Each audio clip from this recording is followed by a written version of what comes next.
Hello, all you people up on YouTube. It's me again, and I just wanted to show you the gaming PC that I built. And this is it when it's powered off. For the case, I decided to go with a Corsair Zero Spec 2. I believe it's the Spec 2. And it's just a really nice case. It has two USB 3.0s in the front, a power and a reset button, headphone jack, microphone input, nothing special. I decided to put two media drives. I put a Sabrent card reader in. Now I had to buy this 2.5 inch.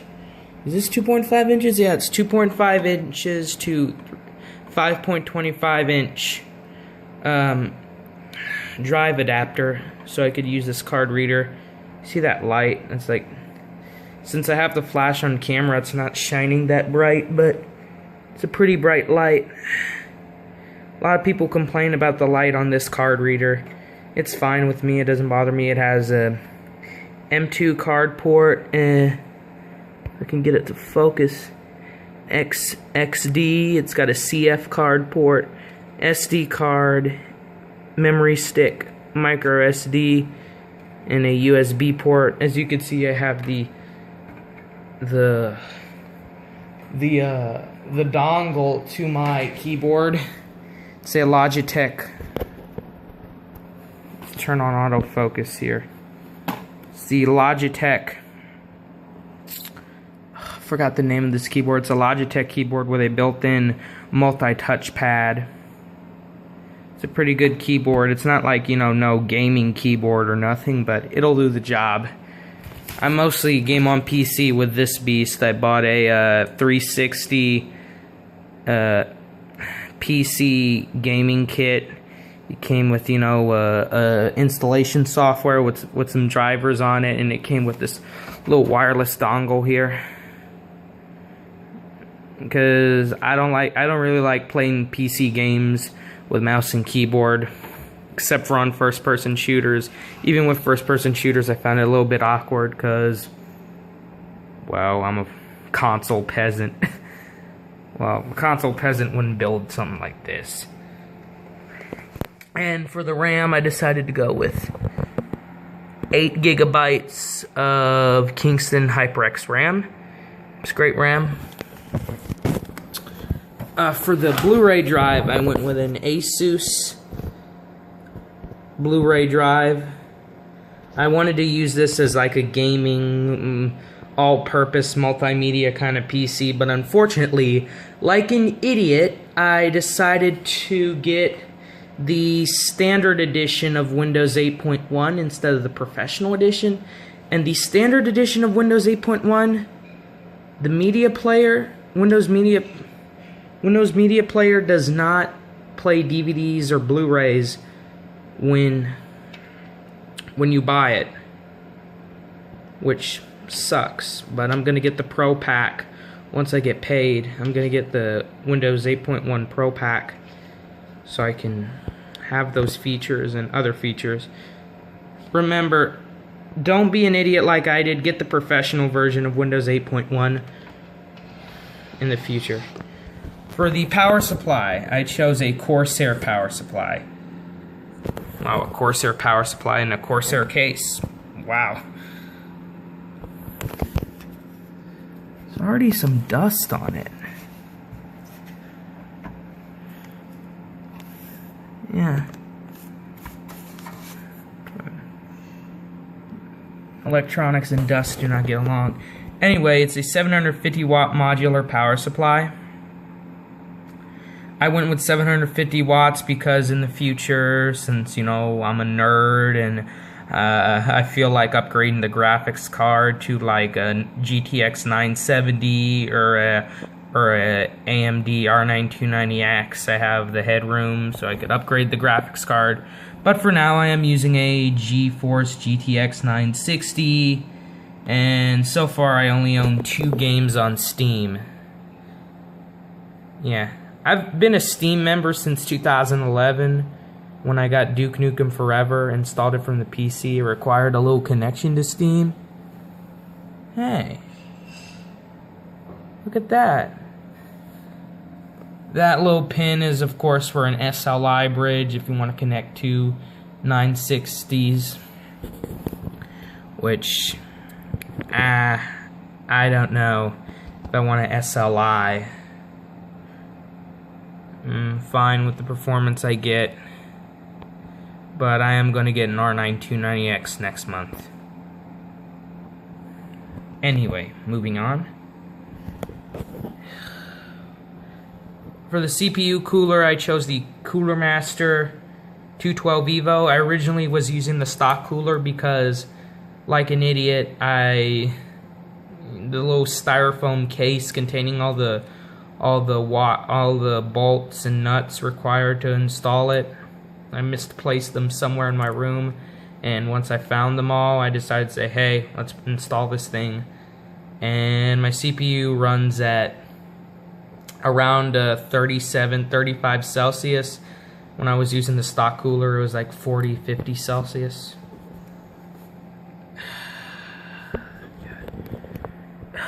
For the motherboard, I chose it's an Asus Sabertooth motherboard. One of the reasons why I chose this motherboard was because it had 4 USB 3.0 ports. I know USB 3.1 is coming out, but 3.0 is pretty damn fast. It's also got, it's got 8 USB 2.0s. Damn. It's got one PS2 connector, so you can either use one PS2 keyboard or one PS2 mouse. Although I recommend, if you're going to use the PS2 port, get a PS2 keyboard, because if you're going to use it at all. However, most keyboards and mice nowadays use USB instead of PS2, but it's nice they included one PS2 port. 2 would have been nice, but can't complain. External SATA cables. Yeah, so you can plug in an external. Damn it, autofocus, will you? There we go. External SATA, so you can plug in a SATA supporting hard drive, external hard drive, or you could use the USB. There's a little button for the BIOS flashback. There's an Ethernet port, which I'm using this, say, Panda 300 megabits per second PAW6 Panda wireless network adapter. It goes up to 300 megabits per second. Now, my internet is 100 download speeds, 100 megabits per second download, and it's about 8 megabits per second upload. Ugh. I'm with Time Warner, so like, I don't get it why friggin' internet providers, especially cable ones, especially ones that also do cable and TV, they always give you like these slow ass upload speeds, but they give you like these lightning fast download speeds. Unfortunately, this area really sucks because I live in Mesquite now instead of Dallas, but this area really sucks because you can't get any fiber optics. You can't get AT&T UVerse, and you can't get Verizon Fios, which sucks. Because I would love to be able to use Verizon Fios, but is what it is. There's the GTX 960 again. It's actually pretty good. I only own 2 games on Steam. I own Team Fortress 2, which I'm not a fan of, but it's like, it was free, so I downloaded it, and Valve made it, so it's like, hey, why not? And I own Tomb Raider. Now, I had Tomb Raider Definitive Edition for Xbox One. I beat it, and I completed it, and once I got the PC version, I was like, damn, this is way better than the Xbox One version, by a long shot. And I maxed everything out, except for anti-aliasing. I didn't turn it off, but when I had anti-aliasing on, I think it was 14x anti-aliasing, I'm not sure. I had Tress FX on, which is really an AMD thing, but Tomb Raider like prefers AMD cards, but still, I was able to get like my average frame rate. I ran a benchmark on Tomb Raider, and my average frame rate was 45 frames per second, and my maximum frame rate was like slightly like 65 or 60 frames per second. And when I was playing the game, the lowest frame rate I ever got was 23 frames per second, but that was only during cutscenes. It was only during the cutscenes, and then when it went back to normal gameplay, the frame rate went up again to a higher frame rate. And yeah, let's power this beast on. As you can see, there's a little red light right here. There's the hard drive indicator.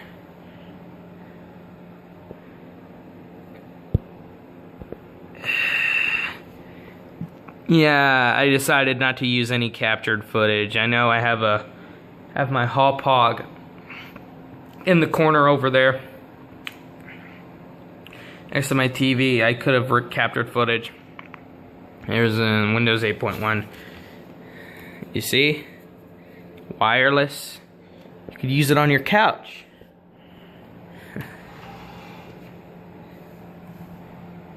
And of course, everything's powered up. I like, you know, the red LED on the fan. The back fan doesn't have any LEDs on it, though. Everything's powered on. It's great. I'm not the best. I'm a PC building noob. This was the first time I've ever built a PC. See, I tried to do some decent cable management. For the hard drive, and shut my machine off because I don't want to corrupt any data. For the hard drive, I chose a Western Digital green 2 terabyte drive because, you know, it was the cheapest 2 terabyte drive I could get. It may not be the fastest, but it's 6 gigabits per second, so it's pretty quick. I mean, it's no SSD. I plan on getting an SSD in the future. There's this 500. I want to get a 500 gigabyte SSD. This is the hard drive for now. Western Digital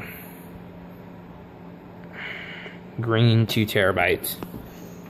Pretty good hard drive. I love this hard drive. You know, 2 terabytes is plenty. I mean, I'm not gonna go. And you know, computers there. And there's 3 other drive slots. So if I want to get like a 4 terabyte hard drive or like, you know, a Western Digital black hard drive, I can do that. And there's 2 SSD slots. So for now I have plenty of storage. Let's look at the back of my... Let's look at the sides right here. And, you know, there's an Asus sticker. Tough Inside, the Ultimate Force. I didn't put on that sticker very well, but I put a couple stickers. HyperX, EVGA. This was my processor choice. I chose the... I'm just recording video. I chose the AMD 8370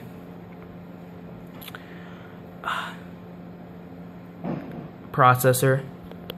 It's actually a pretty good processor. The 8370, it's part of the FX line.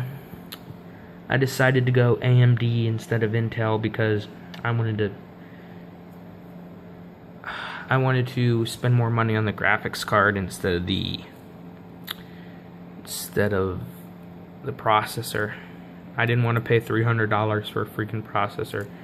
I know I could have gone to Micro Center and got the, you know, the 3770K, the Core i7, or the 4790K could have gotten for $300. I didn't want to.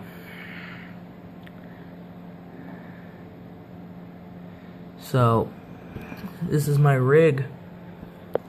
There's more in the back, right here. Yes, it's HDMI. I decided to go with an Amazon's basic HDMI cable. What's this? These are display ports in the back. There's a DVI.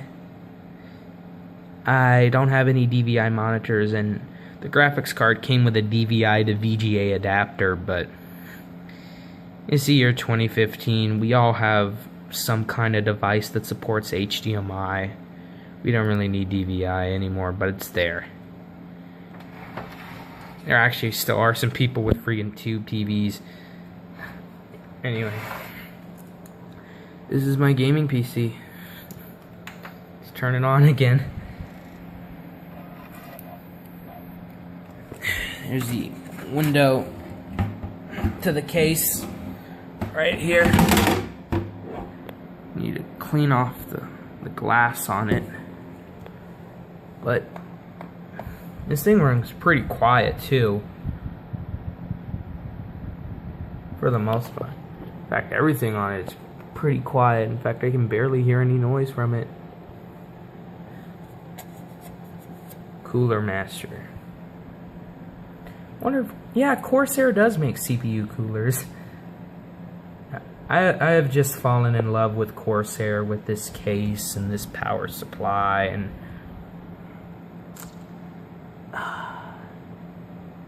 anyway, I've been rambling on for like over 16 minutes.